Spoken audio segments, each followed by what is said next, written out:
किसी राजा के पास एक बकरा था। एक बार उसने ऐलान किया कि जो कोई इस बकरे को जंगल में चराकर तृप्त करेगा, मैं उसे आधा राज्य दे दूंगा। किंतु बकरे का पेट पूरा भरा है या नहीं, इसकी परीक्षा मैं खुद करूंगा। इस ऐलान को सुनकर एक मनुष्य राजा के पास आकर कहने लगा कि बकरा चराना कोई बड़ी बात नहीं है। वह बकरे को लेकर जंगल में गया और सारे दिन उसे घास चराता रहा।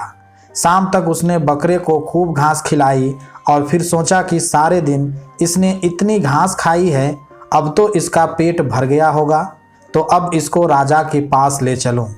बकरे के साथ वह राजा के पास गया।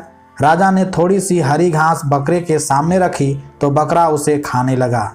इस पर राजा ने उस मनुष्य से कहा कि तूने उसे पेट भर खिलाया ही नहीं, वरना वह घास क्यों खाने लगता। बहुत जनों ने बकरे का पेट भरने का प्रयत्न किया, किंतु ज्यों ही दरबार में उसके सामने घास डाली जाती तो वह फिर से खाने लगता।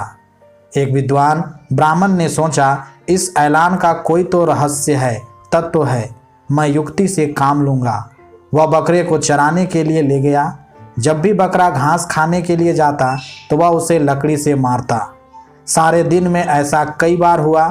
अंत में बकरे ने सोचा कि यदि मैं घास खाने का प्रयत्न करूंगा तो मार खानी पड़ेगी। शाम को वह ब्राह्मण बकरे को लेकर राज दरबार में लौटा।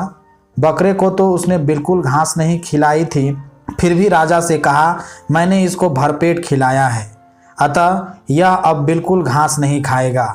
लो कर लीजिए परीक्षा।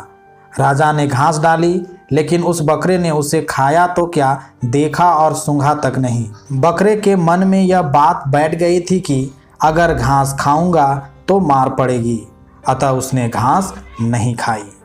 दोस्तों, यह बकरा हमारा मन ही है। बकरे को घास चराने ले जाने वाला ब्राह्मण आत्मा है, राजा परमात्मा है। मन को मारो नहीं, मन पर अंकुश रखो।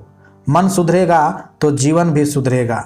अतः मन को विवेक रूपी लकड़ी से रोज पीटते रहो। जय श्री राम।